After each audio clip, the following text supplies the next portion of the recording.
Perkenalkan, nama saya Afadillah Faisal, SSTM Cap. Saya dosen di program studi D3 Kebidanan, Fakultas Vokasi Universitas Baitur Rahmah Padang.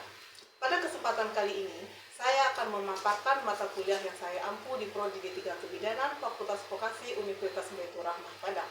Mata kuliah yang saya ampu adalah dokumentasi kebidanan. Adapun bobot dari mata kuliah dokumentasi kebidanan ini adalah 2 SKS dengan rincian 1 SKS teori dan 1 SKS adalah praktek.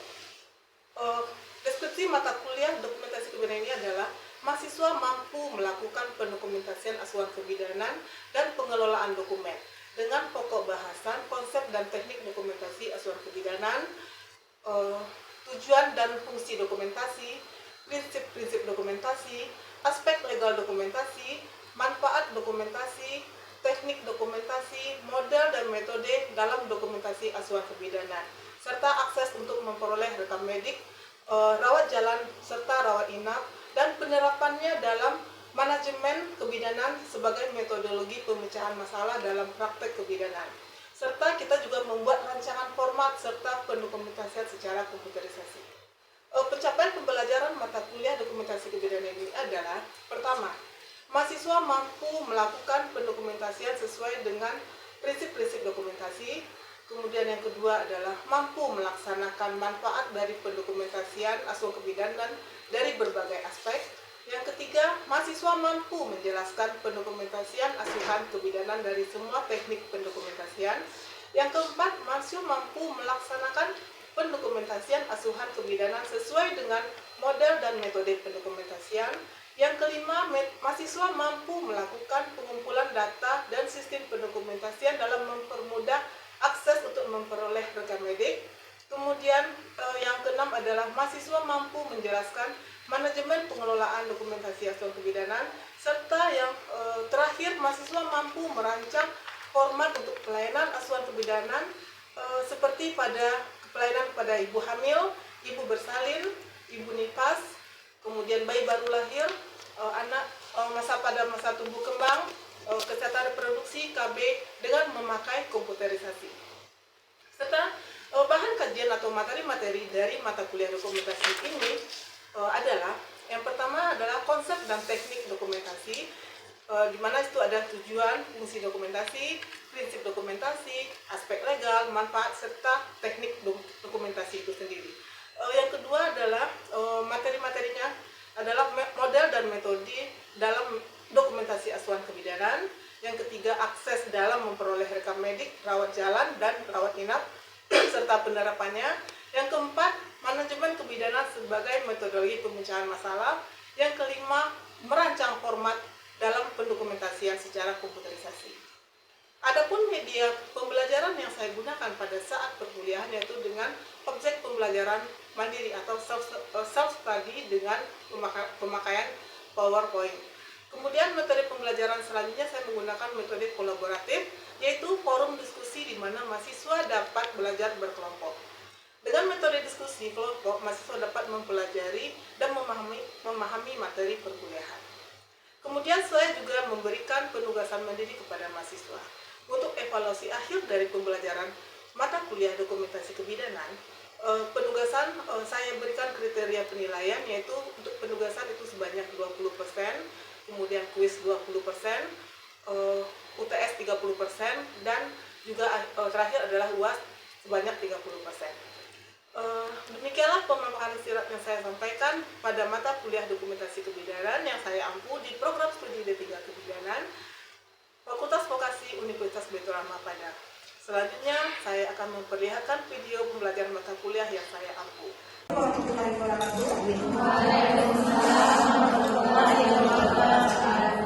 Selamat pagi semuanya. Ada sehat ya? Baik, pada pertemuan kita kali ini kita akan masuk ke materi dokumentasi kebidanan dengan materi yaitu teknik pendokumentasian. Sebelumnya saya akan memberikan tentang konsep dokumentasi. Ya, mungkin saudara sudah mengetahui apa itu dokumentasi kebidanan. Ya, jadi kita sekarang membahas bagaimana teknik pendokumentasian selanjutnya. Kita masuk ke teknik pendokumentasian. Di sini dokumentasi itu ada beberapa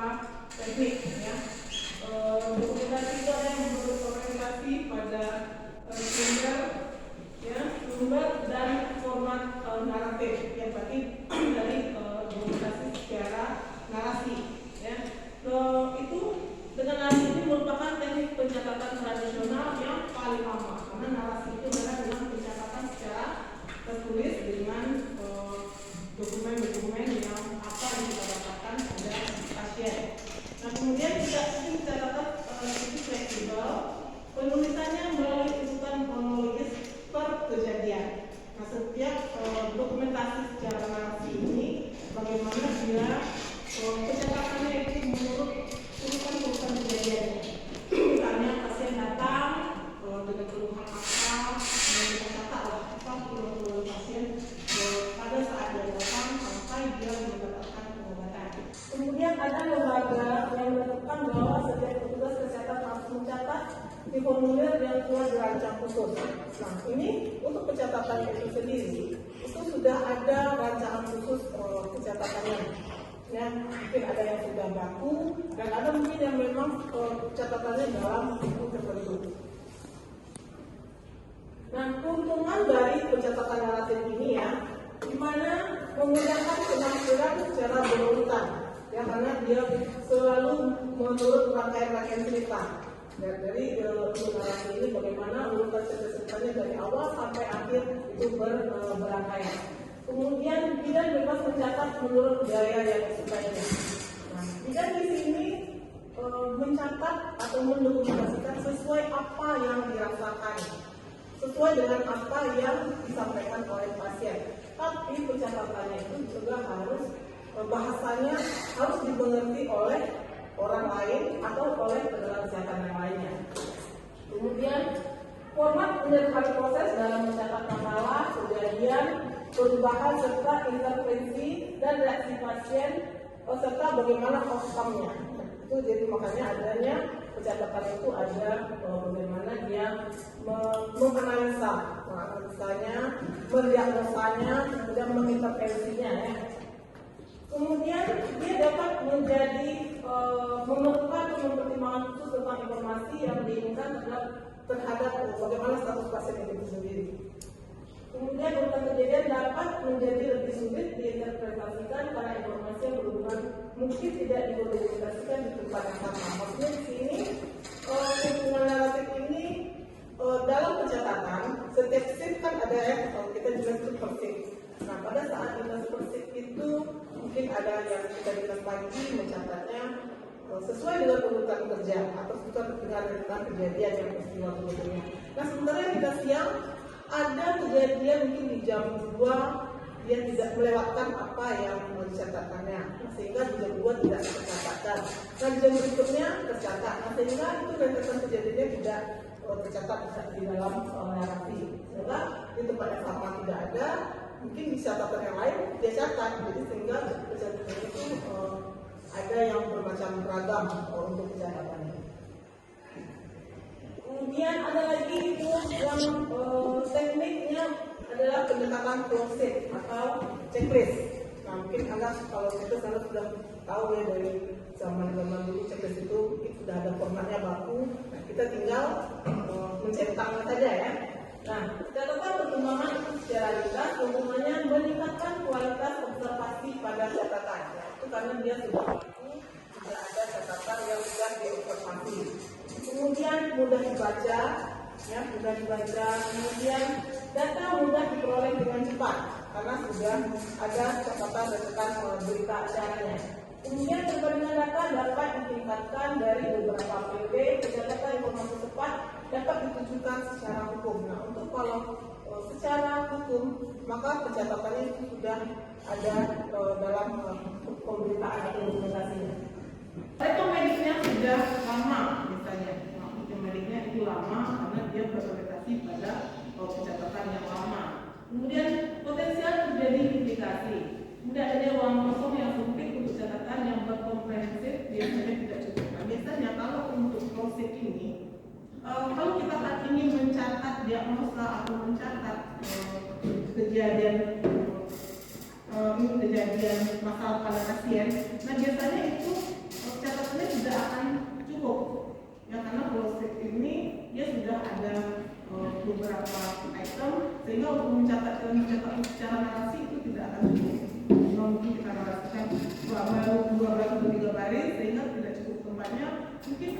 akan nyambung lagi di kelas yang lain, sehingga bisa jadi kalau kita narasikan itu catatannya akan bisa hilang untuk dilosirkan kalau kita narasikan ya. Kemudian ada mode naratif ini bentuk catatannya dalam bentuk cerita untuk menggambarkan keadaan pasien. Nah ini kita secara narasikan. Keuntungan narasi mode naratif ini keuntungannya sederhana karena kita hanya memerlukan lembar balik atau catatan berupa buku ya. Kemudian setiap masalah minimal ditulis 1 kali setiap scene. Nah, yang namanya narasi ya, kita dinarasikan otomatis setiap ada masalah pada pasien itu kita catatkan pada setiap pertemuan atau pada setiap dinas. Kemudian masalah diberi nomor sesuai waktu yang ditentukan. Kita berikan nomor, kita berikan jam kunjungan atau pada saat kita menganalisa pasien ya, jadi kita harus memberikan segala sesuatu pada saat kita melakukan pendokumentasian, harus ada tanggal, jam, kemudian syarat pada kita untuk dalam pendokumentasian. Kemudian catatan menunjukkan kredibilitas profesional. Nah catatan ini karena kita seorang bidan, nah kita harus melihatkan bagaimana kredibilitas kita sebagai seorang bidan dalam pendokumentasian. Nah, misalnya, jadi jangan kayak catatan anak SMA, pasien datang. Nah, tiba dia dengan alasan apa? Pasien datang pada jam berapa? Keluhannya apa? Kemudian lebih jelas diagnosanya seperti apa. Nah, kalau dengan kita kebidanan itu diagnosanya ada 9 ya kan? Nah, kalau ibu hamil datang, nah, dengan apa dia? Keluhannya apa? Maka bisa Anda berikan diagnosanya ibu hamil, dia berapa, keluhannya apa, kemudian apakah kondisinya ibu dan bayinya sehat atau tidak ya. Nah kelemahan dari naratif ini tidak ada perencanaan yang mencakup tujuan dan sasaran sehingga tidak diketahui hasil-hasil yang diharapkan. Nah untuk narasinya ini perencanaan untuk tujuan dan sasarannya itu tidak lengkap ya, karena mungkin pada saat kita melakukan pencatatan atau pendokumentasian itu hanya sebatas dengan shift kita saja. Jadi sasarannya itu tidak tepat ya. Jadi sasaran shift pada pasiennya itu apa sih? Dia datang dengan ini, dia datang dengan mual muntah. Ya mungkin mual muntahnya kita tanggulangi, tapi pencatatannya tidak diiringi dengan intervensi dan implementasi. Kemudian juga menentukan intervensi yang paling sesuai. Karena pasiennya datang, kemudian kita catatkan hanya sebatas kita yang tahu dengan kondisi pasien, jadi intervensinya tidak tercakup atau tidak maksimal untuk dilaksanakan.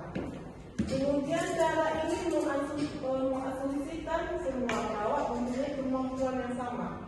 Nah dengan narasi, otomatis kan bidan atau perawat itu bisa diasumsikan mempunyai kemampuan sama dalam melakukan pencatatan dan pendokumentasian. Nah siapa tahu nanti dalam pencatatan pendokumentasiannya malah perawat atau bidan atau tenaga medis yang lainnya malah tidak tahu dengan porsi dari pencatatan narasinya. Karena kan setiap tim pembuatan narasi ya kan dengan catatan yang berbeda. Nah, kalau misalnya catatan yang berbeda di si pagi misalnya catatannya pasiennya mual muntah, dan si siang tidak dimungkinkan mual muntahnya, dan si malam mual muntah lagi. Nah itu tidak ketemu ininya bagaimana implementasinya. Nah, jadi karena kita tidak bisa menganggap si A bisa untuk mendokumentasikan secara baik dan benar. Ya, itu makanya seperti itu. Kemudian tidak cocok untuk pasien dengan masalah yang sama untuk waktu yang sama. Makanya di sini untuk pasien dengan masalah yang sama, misalnya pasien A dan B, ya pasien A dan B masalah sama pendarahan, pasien datang dengan pendarahan pada waktu jam yang sama.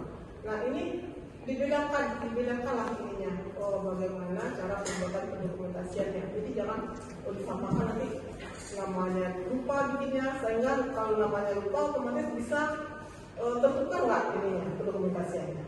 Nah tertukar kan kalau dengan waktu yang sama, masalahnya sama. Nah kemudian pendokumentasiannya tidak jelas juga, itu maka bisa ada penukaran pada pendokumentasiannya.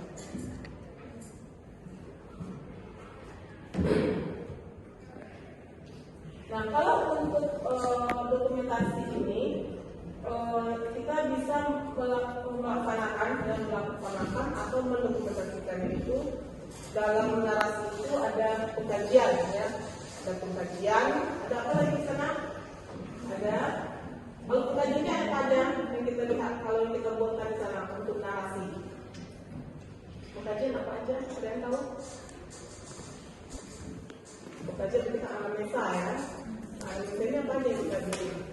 Misalnya ada data pasien, data subjektif dan data objektif. Ya, data objektif itu apa?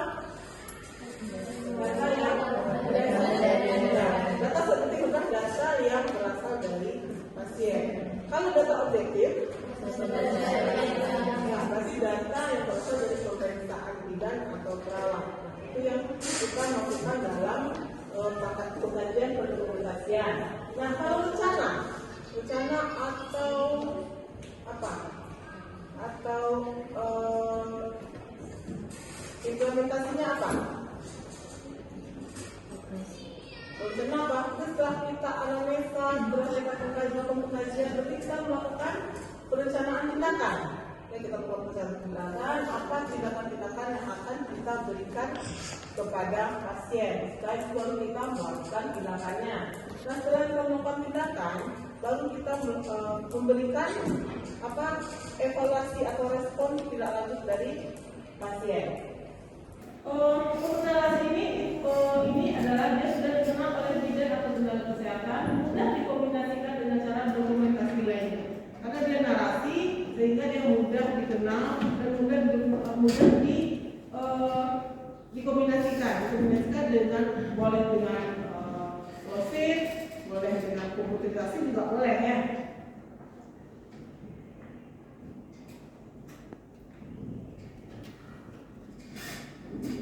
Nah, di sini juga dia kelemahannya itu tidak terstruktur, memerlukan waktu yang banyak, kemudian terbatas pada kemampuan perawat untuk mengungkapkan bagaimana cara dia menarasikan. Kalau memang perawat berbeda bisa dengan baik yang bisa dengan vertikal membuat narasinya mungkin salah dengan orang indah, menceritakannya bagaimana kondisi pasien ya kan. Kemudian informasi sulit pengendalian mutu. Nah, biasanya kalau rumah sakit atau puskesmas itu kan ada tim pengendalian mutu, ya kan? Nah, untuk tim pengendalian mutu ini informasinya bisa diterima karena dia narasinya sesuai dengan apa yang bidan atau perawat buat.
dari sisi pendokumentasian. Ada mau ditanyakan? Oke, kita lanjut.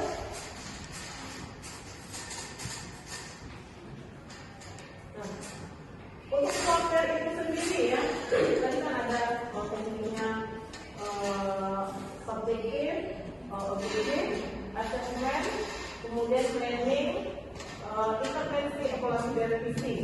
Ya, data subjektif itu data yang diperoleh dari wawancara tatap muka, objektif itu data yang didapat dari pasien, kemudian asesmen atau kesimpulan yang dibuat berdasarkan data subjektif dan data objektif itu yang saya sampaikan barusan. Kemudian planning perencanaan, intervensi atau implementasi tindakan atau perawatan yang diberikan kepada pasien, evaluasi menilai yang bersifat, revisi itu adalah perbaikan dari hasil evaluasi apakah berhasil atau tidaknya. Nah, kemudian ada lagi di sini formatnya adalah kalau yang kita pakai adalah apa yang kita pakai? SWOT, ya. Jadi kita tidak memakai intervensi dari evaluasi dan revisinya. Jadi dari SWOT itu sudah merangkum semuanya, evaluasinya, implementasi dan evaluasinya dengan. Oke, ada yang mau ditanyakan sampai di sini?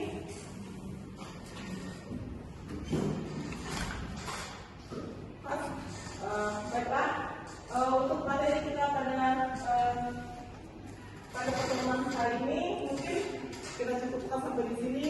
Kita ketemu kembali pada pertemuan berikutnya. Banyak maaf. Terima kasih. Assalamualaikum warahmatullahi wabarakatuh.